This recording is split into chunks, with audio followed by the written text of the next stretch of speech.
All right. Now, before we start, I have to say that I'm really surprised too. Why Evan isn't opening the conference, right? Now, I don't have an answer for that, but I do have today a lot of answers for URL and state management. And I'm really excited about it because it's going to be a nice new release for Vue Router in the future, but I'm getting ahead of myself. As Alex said, I moved to Berlin. I'm still looking for a master swimmers club. If you have any contacts, please reach out. Really important for me. Anyway, today, I want to mix the two topics that I love the most about routing and state. I want to talk about Typesafe state in your URL. Now, state is something you use every day, right? Whereas it comes from local, ephemeral refs, reactive, shallow ref that are lost and unmount.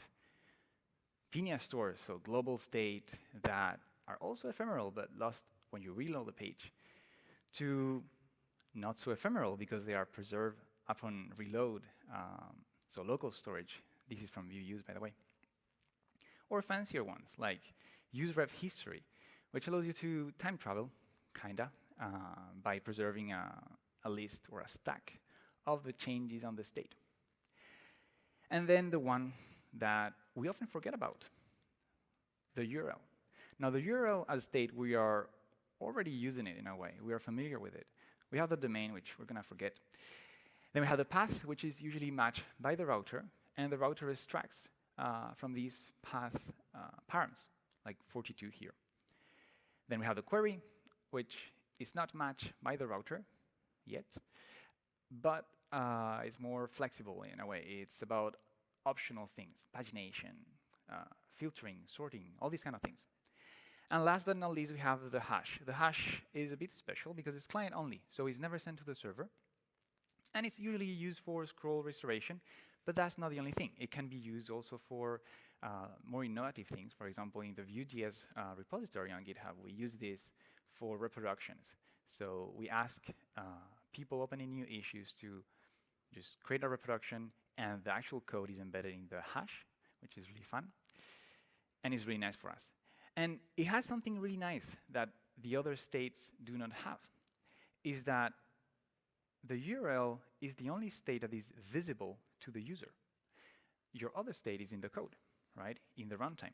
The user is not going to open your app and change the state. They're not going to open the console and change the state or inspect it, right? Or copy-paste. That's why you use things like Sentry to get bug reports. But it brings a few perks, or superpowers, as some people like to call it. And the first one is teleportation. This comes from the ability to share a link.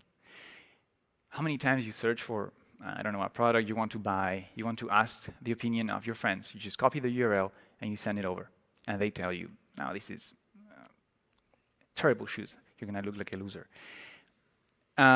This is something that people now, well, they use normally, and it should be that way because it's baked in the design of the URL.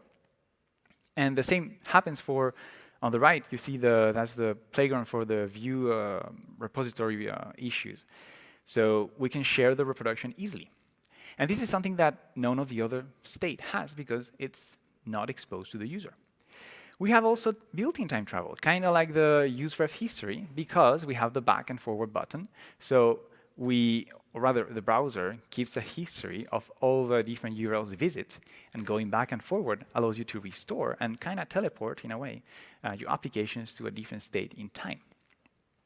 And last but not least, we have server-client communication, a very limited one, of course, but often forgotten.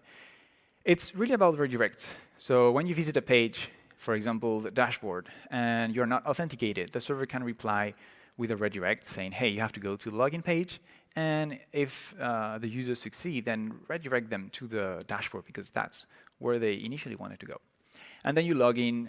That can change based on how well your process of login works, but then you get back to your initial page, and then you get maybe a token or an extra information that the client side works. Now, there is a big catch about URL state, because all these three superpowers are really nice, but the URL is just a string. So anything you get out of the URL is going to be a string as well. And if you try to manipulate that state, well, you might have some surprises like numbers that are not correct, incrementals that do not work, true or false booleans that are gonna be always true, or even weirder things if you are dealing with floating numbers. Now, in Vue Router, we still have some of these limitations today, because even if you use the type routes, which are gonna limit a little bit the possible types for the params, you still need to handle any validation yourself or any parsing yourself. For example, if you need a number, you're gonna apply the number constructor to the param ID and then check if it's a none, because that will give you errors, and then handle the error or not. And this is needed in many cases. Now, numbers are an easy scenario, I would say. And maybe some of you are thinking, what about regular expressions? And it's true that you can trim down a little bit the amount of errors and the work needed for validation with regular expressions, but they do not solve everything, unfortunately. Now, query params are even worse, because they allow strings, null, and arrays. So when you do validation, you really need a little more code to handle that. Like, is this an array? No, then I have to filter null as well. So it's a lot of work. And this creates a lot of noise, not only for, well, nowadays we talk about context, right, in AI, but also for humans. If you're reading your component and you have half of it that is just parsing numbers, validating objects that come from the query or the params, well, it gets in the way of working, right? This is all noise in a way. And it's a bit annoying because it's not only the script, it also goes into the template. You also need to check there if you want to display the error or not. And I think that, well, this is not a page job, right? We already have the router doing the matching. We're already matching the URLs. We can apply regex. Why not move also the validation over to the router, and which you can just strip off completely this part of the page. What if it just worked? So this is what I'm proposing today. Maybe a little bit dumb, very simple, very simplistic. But what if just the params had the typed version of what you want? What if both path params and query params were combined into the same object? Because for the component, it doesn't matter where this comes from. For users, it does. Careful about that, because you might create breaking changes for your URLs, which is something a little bit complicated to handle. But another topic. But for your page component, these are just props or state, okay? And it should be typed. It should just work. And this is what I want to, or what router resolvers are going to solve, okay? It's not a fancy name. I don't want it to be fancy. It's more of a API of the router. And I'm really excited about it because it's something that no other router has done before, or I haven't seen it. So I find it really interesting. And so the first step, if you want to try it out, you have to adapt your route definitions. Now, nowadays, you have this simple route definition, and we're going to change it for something a little bit more complicated. Now, you have this path that becomes a complex, a small object called a matcher that allows you to have more validation logic in it, and we can do the same for the query, because now we can also match the query. Now we need to take a look, a few seconds, to this code. And I'm going to drink a little bit in the meantime.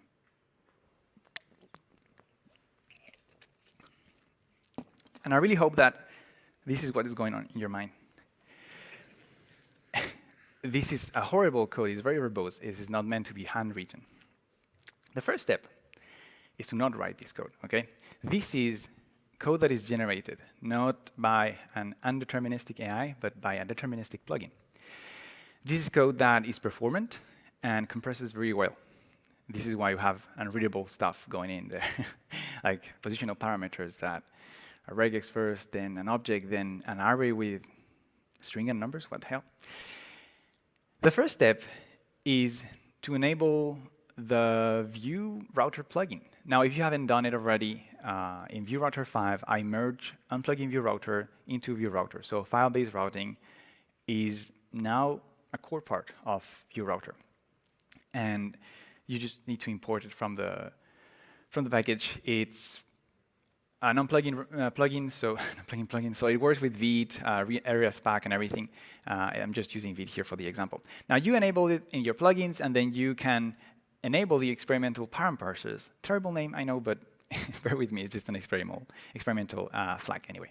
Now I want to know, I think I can see, who has updated Vue Router to version 5? Oh, they put the lights on. Very few people. So it's a non-break. Who is using Nuxt?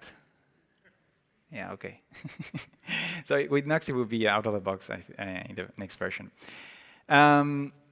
It has no breaking changes, so you can upgrade safely. It was mostly about merging the two repositories and code bases together. Where was I? Yeah, the first step. The second step is to use the experimental router. So if you are already using file-based routing, you are already importing from autoroutes, which is a virtual file that creates the routes array for you. And then you just pass the array. So it also simplifies your router file a lot. The change is simple. Well, it becomes auto-resolver, and you import a resolver that is also generated for you, which, if I have time, I will show you also. That's pretty much it. There's also the experimental version of the router, which is a new version of the router that accepts this new option resolver. Otherwise, it wouldn't work. And last is last. I think it's not the last one, but third, we define parameters. So in your page components, if you define a parameter by putting it between brackets, for example, here I have a product ID, now you can add equals and then the name of the parser, and it's going to transform the type. So here, we have the type as a number. We can also use define page, which is a macro. So it's completely stripped off at build time. It's only used during build. And then we have these path option and query options that we're going to cover a little bit. If the int and bool parent parsers do not work for you, you just create your own.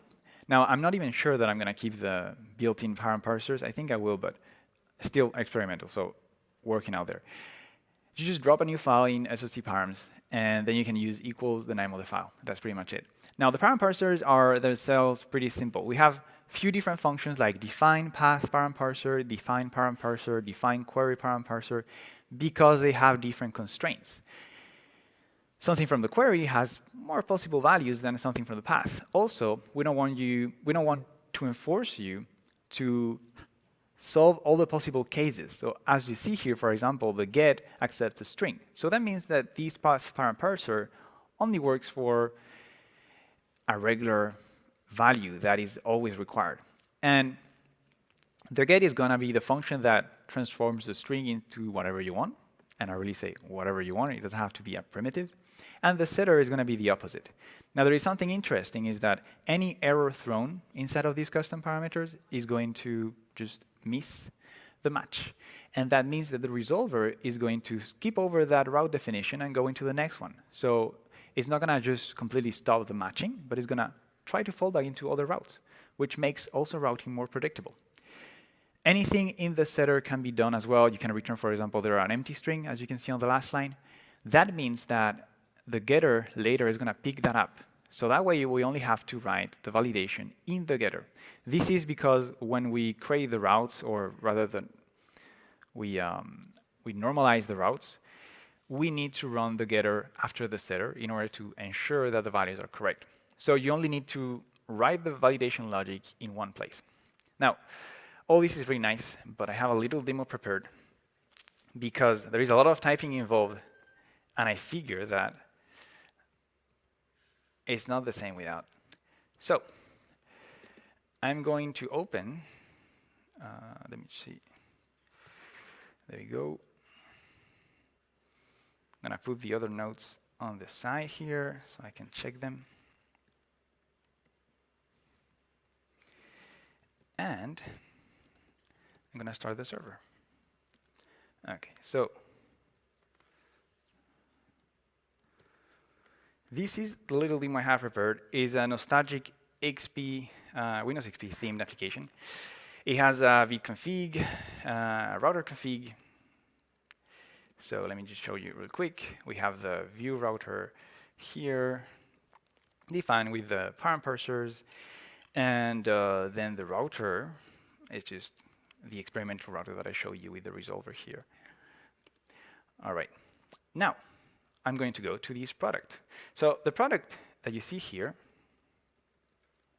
let me just go here, is we have here. So we have a few nostalgic products from the 2000. And well, you have, I cannot show the URL, which is a bit annoying. Anyway, it's too small, but the ID is a number, okay? So any URL here is going to be like 1 or 2 or 24 or whatever. And then if you go to anything that doesn't exist, like 999, it would just not find the product and display an unknown. But also any route that doesn't exist, like an invalid ID, will still match the route and would just end up in the 404 here, which is a little bit of inconvenience because it's not really a 404. I mean, it's still a 404, but not the same kind. And you can differentiate that in your page at runtime, but it would be better if it was handled differently. Now, how does it work? Here we have the route, and if we go to the route here, we have this product ID that is just parsed into a number. So now if I want to change that, I'm going to rename the product ID, and I'm going to add the int in the name. So that's going to rename that. And if we go here, now the ID has become a number. Now, this wasn't a number before. I should have shown you, but now you have to trust me. So what does this mean? It means that now we can remove everything that is parsing, validating. So for example, here, I'm going to check where this is used. It's used here and here. So I'm going to remove this completely, actually. Remove this because we know it's not a nan. And then we're going to do route.params.product ID. And I have a typo. So here, the params is actually an object that contains only that value and the number. And if you have used type router before, you will see product ID string, which is already great, but it's not the perfect version. So by just changing the name there, we make this type safe. Also worth noting that the route here is being matched to the page we are in. So that's why if you have used file basing routing before, we are not providing the argument here. This is a recent improvement, but really nice. Now, I don't have any errors in the page. And now that I move this here, if I go back to my page, well, this was the page from before. It's the nope in the URL. And I get, well, not found. I can go back. And this one still renders with the not found. But I just reduce a little bit of the surface implementation that I have to handle for the products. Now, this is still pretty straightforward. So let's get into something a little bit more complicated. I have another page here that has a when. Now, this one doesn't transform. It's a custom param parser. And I have, not at the beginning, here I do a new date, and then I need to check if it's not a number, which should be number, by the way, but it doesn't matter. And if I have errors, I also have things that are going to crash. So just to show you, I have this today here. Here we can go to something invalid, and it's going to get me invalid, and I get some errors. But all of these, I had to write code for it, right? I need to write code in my page here to handle that. So what I'm going to do is, I already wrote a param parser, so I'm just going to add date. And now, the when has become a date. So I can again, I think this one is used in a few more places, so I'm going to keep it like this with the computed for the sake of refactoring. Yeah. But isValid doesn't make any sense anymore because we know that, well, this is a valid one. So I'm just going to follow the errors. It's valid. Yes. What is this? The push doesn't work. We're going to handle that later. I'm going to explain that why. We can remove the error handling here as well. Let's move to the next one. Same here. Same here. Return error. Same here. Again. This is the kind of thing I would ask an LLM to do for me nowadays, but. And now I can also remove the parts on the template. So the field set here removed. Oops, that wasn't what I expected. Now I probably have a VLs that. Oh no, I didn't. Okay. So now the only last remaining error is this navigate to date, which is used when I want to navigate to a date and experiment. Now, these are always going to be text because they come from the inputs. So I have a few tricks to change this. I'm going to show you one that I really like. I can just do this. So this is a relative location. By putting the dot in front, we mean that we want to change the last section of the URL completely. This is regular in URLs. And now I don't have any more errors. And if I go back to my page, now I get a 404 with an invalid date, which is great. The other ones are working today, and what was this? The first day of the year that are working. If I put anything here, 404, pretty cool. How does this work? This works by specifying a custom parent parser. Now, very simple in this case, because I'm not handling arrays and optional values. I'm throwing, am I throwing? Yes, I'm throwing this error here. So miss is a function that you can import. It really just throws an error. So any error thrown works. This is just for debugging purposes. And here I'm applying a small trick to remove the last part of the date for some ISO strings. Why not? This is all about customization. You do whatever you want, okay? What else?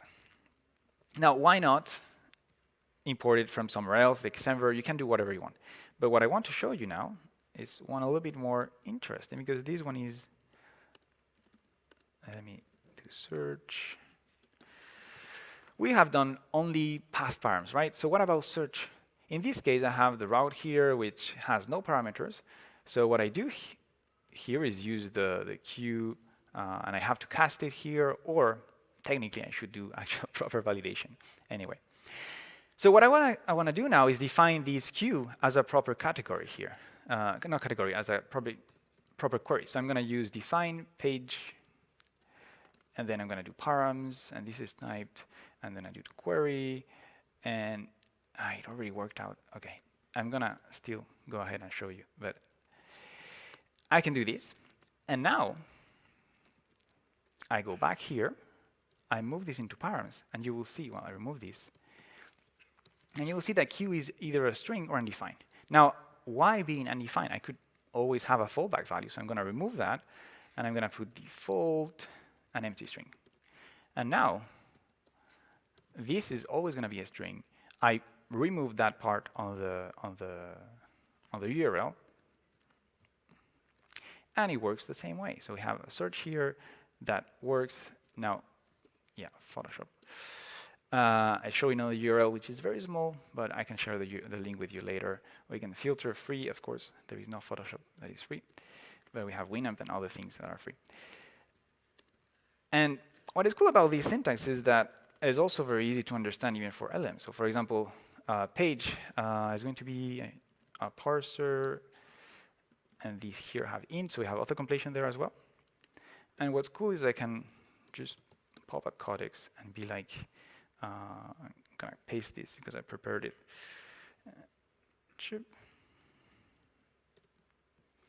Be like, hey, did I save? I saved. Just in the search of you refactor the query params like I did for Q and page. This is not a replay session. This is really going through. So if it fails, it fails. But it didn't fail. So this was using also the ultrafast, which I can use because they give me OpenAI give me, thanks to open source, access to the good model. So that's great. Thanks to them. This is not sponsored, by the way. But yeah, pretty much remove all the validation, move to the define page here, replace the page. It even found out that I was using route query here, and now becomes route params. And did it do any mistakes? I didn't tell him. So I didn't tell it not to make mistakes, so maybe. Yeah, it imported define page. So that's the only error here is define page, which is not needed. But everything works the same. Always going to the wrong direction. So here the page still works. Navigation works. There is no type errors. No type errors anywhere. And we just refactor out the validation. This has less tokens, less words for humans, so it's a more efficient way to work. Now, let me just make sure I don't forget anything. And yeah, moving to the next one. So this is the small demo I wanted to show you, because I think it speaks a lot more than talking about what does it mean. Now, there's something you might notice is that path params are strict, right? Anything that doesn't match, well, it just fails and it lets resolve maybe another route. But query params are resilient. It's the opposite. By default, they can fall back to undefined, or a default value is provided. The idea is you should always render a page with valid and typed data. And I think this matches well the nature of params, right? In query, you want optional things, and in params, you want things that are more strict. Now, I want you to warn a little bit about limitations, right? URL is not storage, so don't put everything on the URL.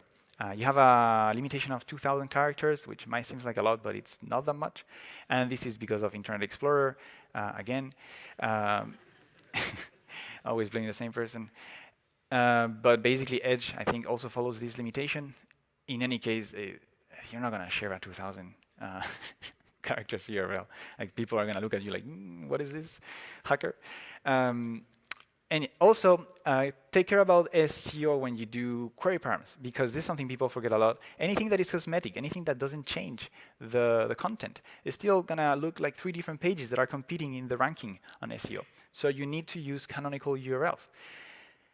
Any cosmetic param should be stripped from the canonical version of the URL, but anything that is meaningful should be kept. So, for example, a page, the sort, etc., that should be kept. It's very important and often forgotten. So the last question remaining, I guess, is Vue Router 6. When is it coming out? The real thing is you can already try some of these. I mean, you can already try these experimental things. I show you the code. But we have a few things left done. So this automatic canonical URL generation is one of them. There are a few bugs that are tracked. There is also nested aliases not working. And the version I show you is a static resolver, which means that we don't have dynamic routing built in. And the key to this is that we move everything of the parsing of the routes to the build time. Now, this has a nice benefit, is that the minified version goes down by 30%.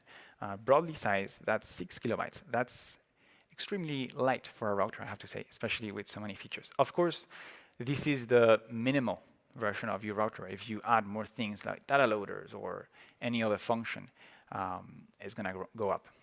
But still very, very small. And I think usually these percentage changes, they go up as you add new features. But because we move things to the build time, this is going to stay very close to 30%. So really good news, I think, for the router. This includes router link and router view components, which should also get trimmed down a little bit. I have plans. So the question is more like how to get prepared.